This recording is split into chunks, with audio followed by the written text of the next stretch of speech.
Hi friends, అసలు మనకి శ్రీకృష్ణ దేవరాయలు అంటేనే గుర్తొచ్చేది విజయనగర సామ్రాజ్యం. ఆయన వాళ్ళ ప్రజల కోసం ఏం చేశాడో తెలుసా? శ్రీకృష్ణ దేవరాయలు 1509లో హంపీని రాజధానిగా చేసుకొని విజయనగరానికి రాజు అయ్యాడు.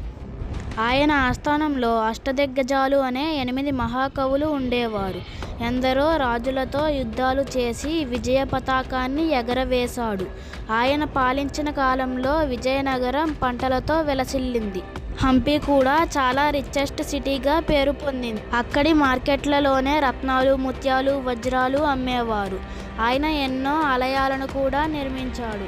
ఆయన మన తెలుగు భాషను ఎంతగానో ప్రోత్సహించి ఆముక్తమాల్యద అనే గ్రంథం కూడా రాశాడు.